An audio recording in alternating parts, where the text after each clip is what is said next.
आज के इस डीप डाइव में हम लोग एक ऐसी कथा का विश्लेषण करने जा रहे हैं जो मतलब शायद हम सबने कभी ना कभी सुनी जरूर होगी। हाँ, भागीरथ और गंगा की कहानी। बिल्कुल।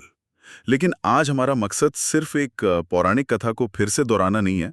हमारे पास जो आज के स्रोत और डॉक्यूमेंट्स हैं ना, वो इस पूरी घटना को एक एकदम अलग ही नजरिए से पेश करते हैं। सही कहा आपने। मतलब इन रिसर्च नोट्स में इस पूरी कहानी को कॉस्मिक फिजिक्स और एनर्जी ट्रांसफर की एक बहुत ही जटिल केस स्टडी की तरह दिखाया गया है। हाँ, और पीढ़ियों के संघर्ष की भी। हमारा मेन फोकस आज ये डिकोड करना है कि कैसे एक बिल्कुल असंभव लगने वाले काम को एक इंसान के क्या कहते हैं उसे, एक्सट्रीम फोकस और दैवीय कूटनीति ने संभव बनाया। एकदम। और देखिए, कहानी वहां से शुरू नहीं होती जहां हम सोचते हैं कि बस किसी ने लक्ष्य तय किया और उसे पा लिया। ये कहानी शुरू होती है 3 पीढ़ियों की लगातार और बहुत ही भयानक विफलता से। 3 पीढ़ियों की विफलता, मतलब ये अपने आप में कितना भारी बोझ है। बिल्कुल, ये विफलता कोई छोटी-मोटी बात नहीं थी। ये एक पूरे राजवंश के अस्तित्व पर सवाल उठा रही थी। सूर्यवंशी वंश के राजा सागर ने प्रयास किया, वो नाकाम रहे। फिर उनके पोते अंशुमन ने अपनी पूरी जिंदगी लगा दी। उन्हें भी नाकामी मिली। हाँ, वो भी विफल रहे। और फिर अंशुमन के बेटे दिलीप ने भी उसी एक लक्ष्य के लिए अपनी जान दे दी।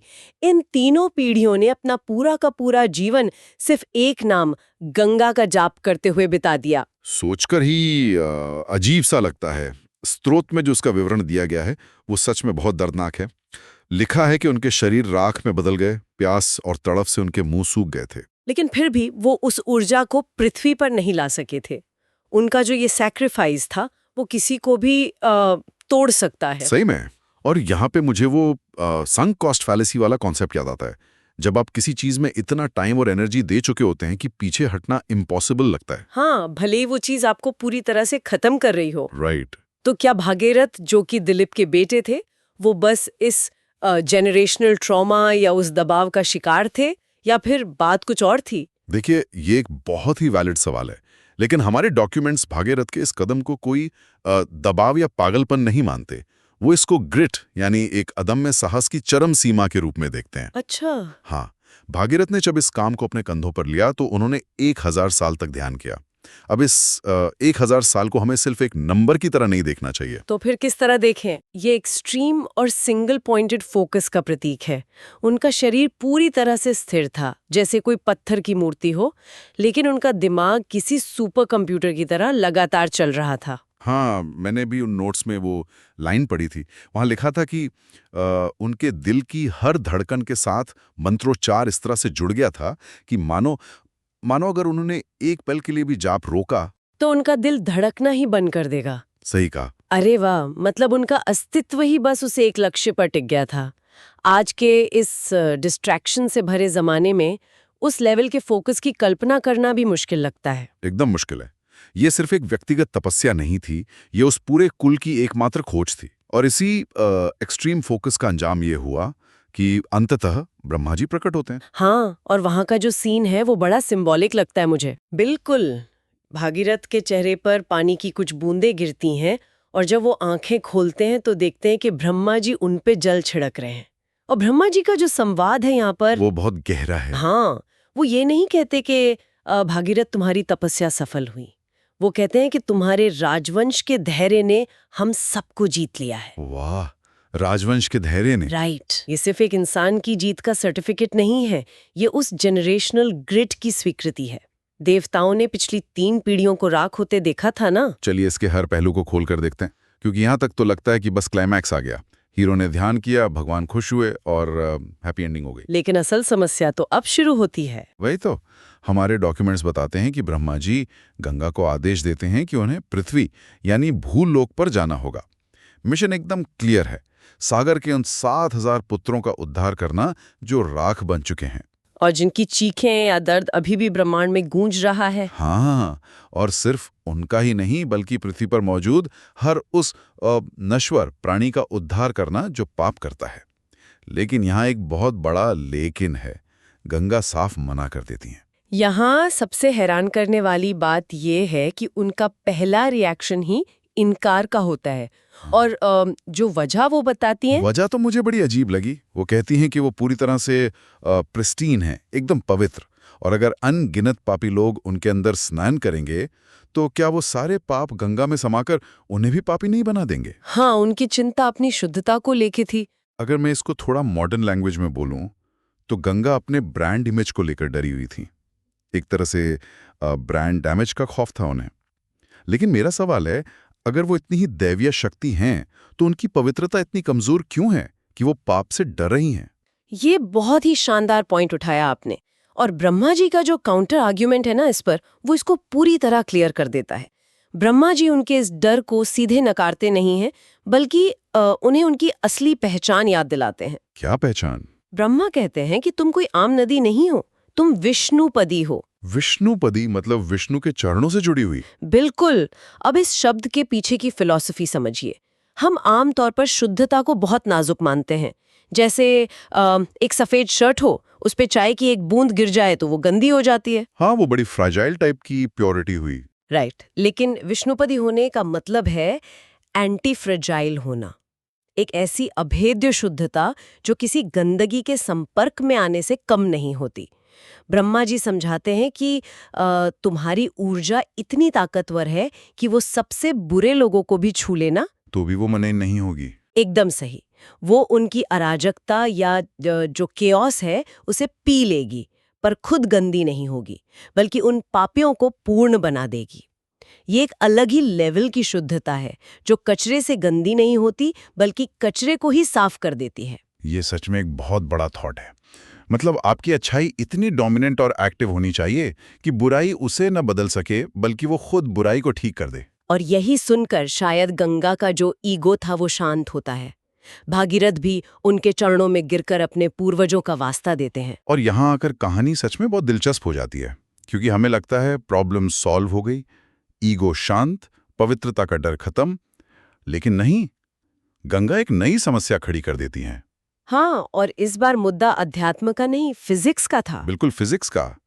गंगा कहती हैं कि अगर वो स्वर्ग से पृथ्वी पर गिरेंगी तो उनका फोर्स इतना मैसिव होगा कि पृथ्वी उस इम्पैक्ट को झेल ही नहीं पाएगी।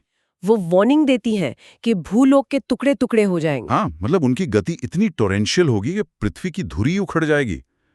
अगर हम थोड़ा विजुअलाइज करें इसको, तो ये वैसा ही है जैसे आप किसी गगनचुंबी इमारत से सीधे एक अंडे पर पूरा समुद्र उधेल दें। सही कंपैरिजन है। तो मुझे लगा शायद गंगा जानबूझकर पृथ्वी पर आने से बचने के लिए ये सब डरा रही थी। क्या ये भी एक बहाना था? देखिए, अगर हम टेक्स्ट को ध्यान से पढ़ें तो पता चलता है कि ये कोई बहाना नहीं था। ये एक बहुत ही एक्यूरेट कैलकुलेशन थी। जब एक अनंत ऊर्जा, यानी वो जो पोटेंशियल एनर्जी है, जब वो बिना किसी कंट्रोल के काइनेटिक एनर्जी में बदलती है ना, तो वो सिर्फ विनाश करती है। अच्छा, मतलब खतरा रियल था। बहुत रियल था। ब्रह्मा और भागीरथ दोनों सत्ते में आ जाते हैं ये सुनकर, क्योंकि आपको वो ऊर्जा चाहिए तो जरूर, लेकिन उस झटके को सहने वाला कोई मैकेनिज्म ही नहीं है आपके पास। एक तरह से उन्हें एक अल्टीमेट शॉक अब्जॉर्बर चाहिए था पृथ्वी को बचाने के लिए। एकदम। और इसका समाधान भी गंगा ही बताती हैं, महादेव। सिर्फ शिव ही उनके वेग को, उनकी उस टर्मिनल वेलोसिटी को संभाल सकते हैं। पर शिव ही क्यों? मतलब कोई और देवता क्यों नहीं? यही तो, जब भागीरथ शिव की तपस्या करते हैं तो शिव एक बात कहते हैं जो इस पूरे कॉस्मिक बैलेंस का लॉजिक समझा देती है। शिव मुस्कुराते हुए कहते हैं कि मैंने नीचे से बहने वाले विष को ग्रहण किया था, तो मैं ऊपर से बहने वाले इस अमृत को भी निश्चित रूप से ग्रहण कर सकता हूँ। उफ, ये लाइन तो अपने आप में एक पूरा ग्रंथ लगती है। मतलब एक तरफ समुद्र मंथन से निकला वो जहर जो नीचे से आया था, जिसने पूरी सृष्टि को जलाने की ताकत रखी थी। हाँ, और दूसरी तरफ ये स्वर्ग से आने वाला अमृत रूपी जल जिसकी ओवर एनर्जी सृष्टि को तोड़ सकती है। आपने बिल्कुल सही लिंक किया। शिव यहाँ ये क्लियर कर रहे हैं कि ब्रह्मांड में जब भी कोई एक्सट्रीम फोर्स पैदा होता है ना, चाहे वो मौत लाने वाला विष हो या जीवन देने वाला अमृत, अगर वो अनकंट्रोल्ड है तो उसे एक कंटेनमेंट वेसल या पात्र की जरूरत पड़ती है। मतलब दोनों ही हालत में बैलेंस चाहिए। और शिव खुद को उन दोनों एक्सट्रीम फोर्सेस के बीच का सेंटर मानते हैं। उनके बिना तो ब्रह्मांड का अस्तित्व ही खतरे में पड़ जाएगा। और उसके बाद का जो नज़ारा हमारे श्रुतों में डिस्क्राइब किया गया है ना, वो किसी हॉलीवुड साइफाई मूवी से भी ज्यादा एपिक है। बिल्कुल। शिव कैलाश के किनारे खड़े हैं, वो अपनी जटाओं को एक विशाल पात्र की तरह खोल देते हैं। गंगा आसमान से छलांग लगाती हैं। मतलब टेक्स्ट में उन्हें तरल बिजली या लिक्विड लाइटनिंग कहा गया है। सोचिए उस फोर्स को, उस मोमेंटम को। वही तो, गुरुत्वाकर्षण की वजह से उनकी स्पीड 100 गुना बढ़ जाती है और वो एक साक्षात प्रलय की तरह शिव के सर पर प्रहार करती हैं। और जैसे ही वो टकराती हैं, अगर हम इसका संबंध एक बड़ी तस्वीर से जोड़ें तो ये सिर्फ एक टक्कर नहीं थी, यहाँ पर एक बहुत खूबसूरत ट्रिनिटी कनेक्शन बनता है। ट्रिनिटी कनेक्शन वो कैसे? देखिए, गंगा का जन्म कहाँ से हुआ? ब्रह्मा से। पवित्र किसने किया? विष्णु ने। और अंततः उन्हें आश्रय कहाँ मिला? शिव की जटाओं में। तो तीनों देवताओं का एक रोल था उस ऊर्जा को शेप करने में। अच्छा, हाँ, source from Brahma, beautified by Vishnu और क्रेडल बाय शिवा। लेकिन उस टक्कर का क्या हुआ? शिव की जटाओं में वो फोर्स कैसे रोका? जैसे ही गंगा शिव के सर पर टकराती हैं, वो किसी पहाड़ से टकराने वाली एक विशालकाय लहर की तरह लाखों छोटी बूंदों और धाराओं में बट जाती हैं। इसको आप मॉडर्न इंजीनियरिंग के बैफल्स या क्रम्पल जोन से समझ सकते हैं। जैसे डैम्स में वो स्पिलवेज होते हैं। एकदम सही, जिसमें पानी की तेज धार को घुमावदार रास्तों से गुजारा जाता है ताकि फोर्स टूट जाए। शिव की जटाएं कोई आम बाल नहीं थे, वो एक अनंत भूल भुलैया या चक्रव्यूह बन गए थे। ओह, मतलब पानी सीधा नीचे नहीं गया, वहां फंस गया। हाँ, जितना पानी ऊपर से गिर रहा था वो उन जटाओं के चक्रव्यूह में उतना ही उलझता और कैद होता चला गया। हर एक धारा दूसरी धारा से टकराकर अपनी ही काइनेटिक एनर्जी को न्यूट्रलाइज कर रही थी।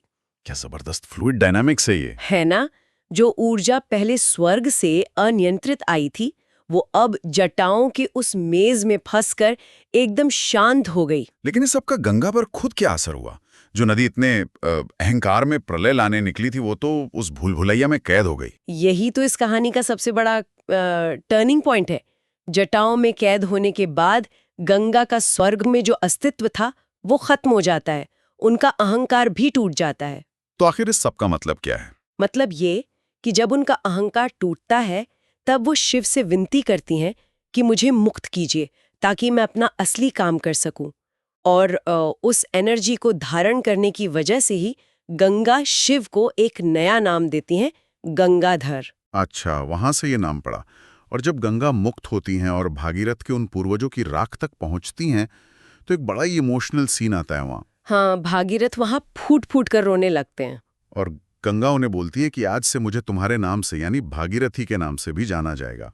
हम सोचते हैं कि वो आंसू शायद बस सक्सेस की खुशी के थे, पर वो आंसू 3 पीढ़ियों के उस सैक्रिफाइस के थे। उन आंसुओं का बोझ बहुत भारी था।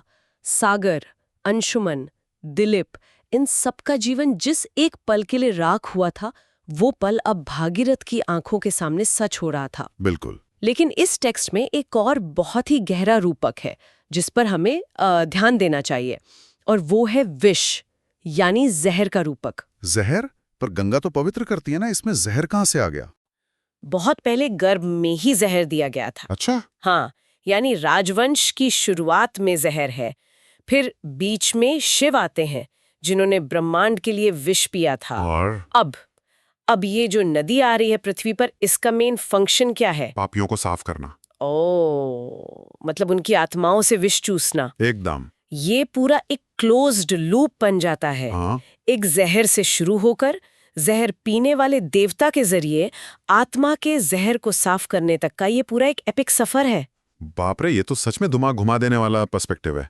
तो अगर हम इस पूरी डिटेल चर्चा को समेटें तो पता चलता है कि ये किसी नदी के पहाड़ से नीचे गिरने की कहानी नहीं है। बिल्कुल नहीं। यह एक ह्यूमन फोकस्ड भागीरथ के ग्रिट और दैवीय शक्तियों के बैलेंस की कहानी है। ब्रह्मा का आदेश, विष्णु की वो एंटी फ्रेजाइल शुद्धता और शिव का वो अल्टीमेट शॉक एब्जॉर्बर बनना। हाँ, जिसने उस भयानक काइनेटिक एनर्जी को न्यूट्रलाइज किया। सही में। तो आखिर में आप क्या कहेंगे इस सब के बारे में? देखिए, अगर मैं इसको आज की दुनिया से जोड़ूं तो एक बहुत ही डीपली प्रोवोकेटिव थॉट सामने आता है। हम सब किसी ना किसी फॉर्म में कोई बड़ी ऊर्जा या अमृत दुनिया में लाना चाहते हैं, चाहे वो नया ज्ञान हो, पावर हो या कोई बड़ा सोशल बदलाव हो। हाँ, हर कोई बदलाव लाना चाहता है। लेकिन ये केस स्टडी हमें बताती है कि सिर्फ उस अमृत का या उस एनर्जी का आना ही काफी नहीं है। अगर आपके पास उस ऊर्जा के झटके को सहने वाला कोई शिवा की जटा या शॉक एब्जॉर्बर नहीं है, तो वो अच्छी चीज भी विनाश ला सकती है। मतलब मीडियम और वेसल उतना ही जरूरी है जितना कि वो ऊर्जा। एकदम, बिना सही पात्र के अमृत भी प्रलय बन सकता है। क्या कमाल का थॉट है ये। सोचिए, आज के इस तेजी से बदलते दौर में जब नई टेक्नोलॉजीज और आइडियाज हम पर किसी तरल बिजली की तरह गिर रहे हैं, तो क्या हमने उन्हें हैंडल करने के लिए अपना कोई शॉक अब्जॉर्बर बनाया है? अगर नहीं, तो ये ऊर्जा हमें बनाएगी नहीं बल्कि तोड़ देगी। और इसी सोचने पर मजबूर करने वाले थॉट के साथ हम इस डीप डाइव को यहीं रोकते हैं। जरूर मिलेंगे आपसे अगली बार। हाँ, अगली बार एक नए विषय के साथ फिर ढेर सारी बात करेंगे। तब तक अपने आसपास उस शॉक अब्जॉर्बर को ढूंढते रहिए।